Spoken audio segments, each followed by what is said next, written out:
وذكر فإن الذكرى تنفع المؤمنين.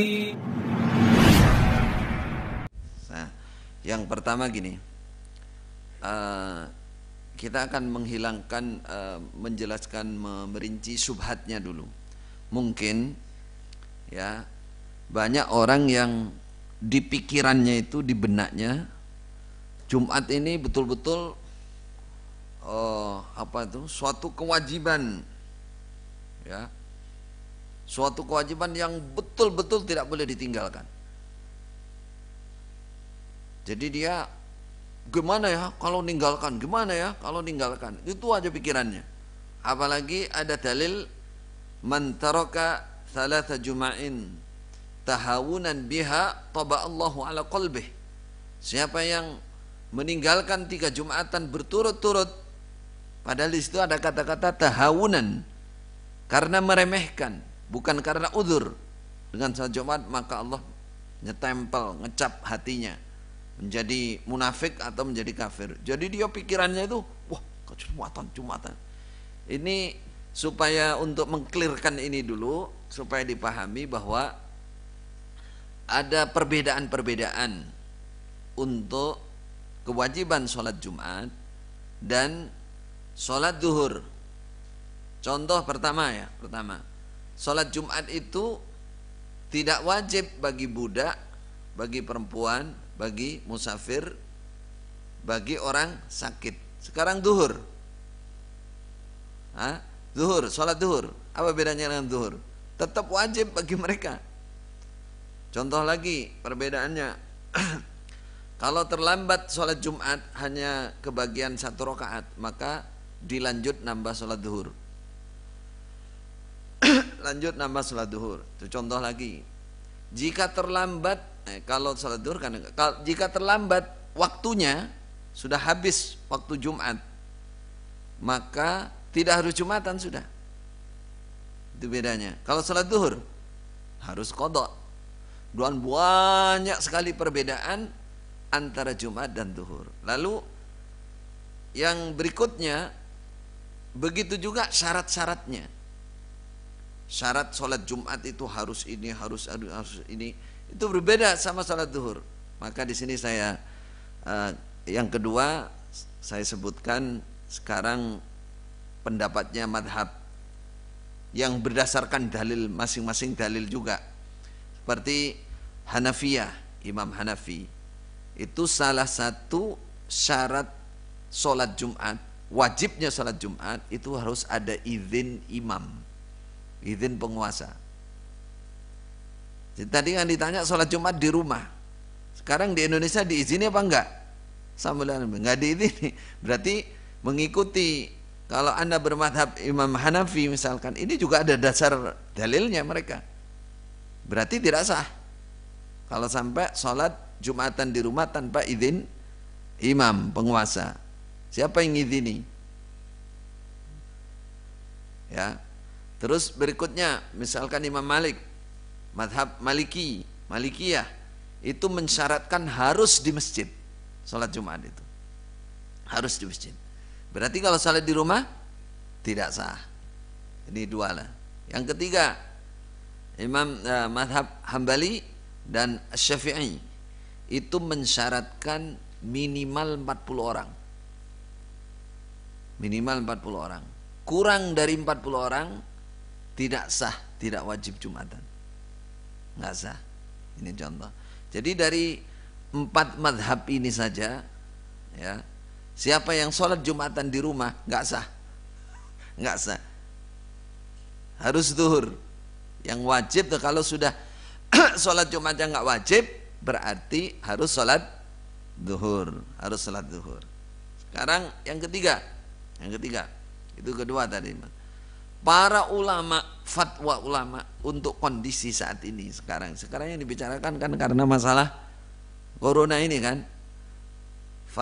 Fatwa ulama Mekah, Madinah, ya, kemudian Mesir, kemudian Emirat dan sekitarnya, bahkan Indonesia, itu disuruh sholat zuhur di rumah.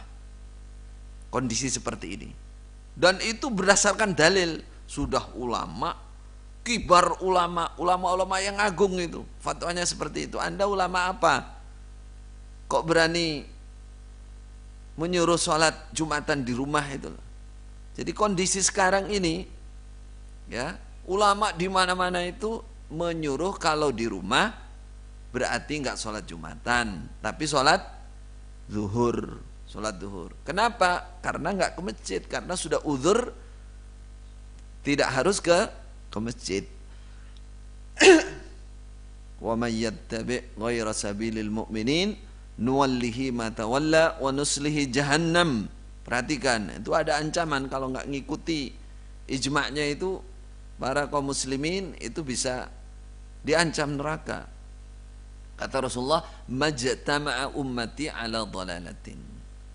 Ya memang kalau nggak pernah baca, nggak pernah tahu ilmu, nggak pernah mendengar, nggak pernah tahu, ya kayak begitu itu. Maunya ngikuti apa? Pendapatnya sendiri. Kemudian yang keempat tadi pakai dalil an Abi Hurairah dari rawahu Ibnu Abi Syaibah, ya. Ada di Sa'id bin Mansur, juga ada di Ibnu Abi Syaibah rawahunya itu. Jadi orang Bahrain ceritanya ketika mereka masuk Islam, mereka kirim surat kepada Khalifah Umar dari Bahrain sana. Kalau sekarang kan sudah negara, dulu ya masih daerah Islam pertama dikuasai zaman itu. Menanyakan bagaimana, apakah mereka harus sholat Jumat di Bahrain. Oleh Khalifah Umar dijawab apa? Ajmi'u, atau lafadznya kalau di Ibnu Abi Syaibah itu jammi'u, haitsuma kuntum, berjumatanlah kalian di mana saja kalian berada. Di mana saja kalian berada. Itu gandengannya hadis itu, walaupun ini athar, ya, itu banyak. Di antaranya dalam Ad-Darqutni, al-jum'atu wajibun ala ahli kulli qaryatin, fiha imamun. Jumat itu wajib atas setiap desa. Desa mana saja yang di situ ada imamnya, ada penguasanya, ada imamnya. Terus Nabi juga pernah Jumatan, ya. Nabi pernah Jumatan jumlahnya 40 orang di tanah Harrah Bani Bayadah itu. Karena memang di sekitarnya belum ada masjid. Nah, perhatikan dalil-dalil ini yang disebutkan tadi itu oleh para ulama dijadikan hujjah untuk yang berpendapat bahwa Jumatan tidak hanya di kota-kota yang ramai, yang banyak orang. Di desa pun, mungkin juga kalau bahasa kita sekarang di hutan pun, kalau di situ banyak orang, ya supaya Jumatan. Jadi gini, di antara fuqaha, antara ulama itu ada perselisihan. Ada yang wajibnya Jumatan itu hanya di daerah perkotaan, daerah-daerah yang besar, perkumpulan masyarakat yang banyak, di masjid jami, di daerah perkotaan. Sedangkan di desa-desa terpencil, di hutan-hutan itu tidak wajib Jumatan. Ini sebagian begitu, sebagian pendapatnya begitu. Alasannya karena zaman Rasulullah orang-orang Badu, apa Badu itu? Orang yang di gurun pasir yang mereka terpencil jauh dari teman-teman, ya. Mereka rumahnya hanya berupa kemah-kemah, atau daerah-daerah yang jauh dari Madinah, saat itu oleh Rasulullah tidak disuruh Jumatan. Itu dasarnya pakai itu. Nah, fuqaha yang lain tidak, ya. Pokoknya walaupun ada di daerah terpencil, di sebuah desa, kalau di situ banyak orang bisa berkumpul, maka supaya Jumatan. Jadi dalil yang dipakai ini apa ya kalau saya katakan? Ini comotan. Ngerti comotan enggak? Ngambil, wah ini haitsuma kuntum, berarti boleh di rumah. Ini orang awam tidak baca ilmu, ya, nggak baca fikih, nggak baca madhab, nggak baca bagaimana para ulama menggunakan dalil ini. Terus yang kedua, ngartikan semaunya, haitsuma kuntum, pokoknya dalam rumah boleh berarti. Nah, haitsuma kuntum, di mana kalian berada, untuk dalam rumah. Tidak ada yang seperti itu. Nggak ada. Jadi ini kesalahan dalil yang dipakai, salah ngambil dan salah memaknai. Inilah bahayanya orang mengerti ilmu hanya sepotong-sepotong, dan dia tidak pernah membaca, tidak pernah mengerti bagaimana para ulama membahas dalil-dalil seperti ini. Sadarkan aja, sampaikan. Jadi sholat Jumat, apalagi 1-2 orang dalam rumah lagi, itu supaya dibayar, itu utang, itu nggak menggugurkan kewajiban.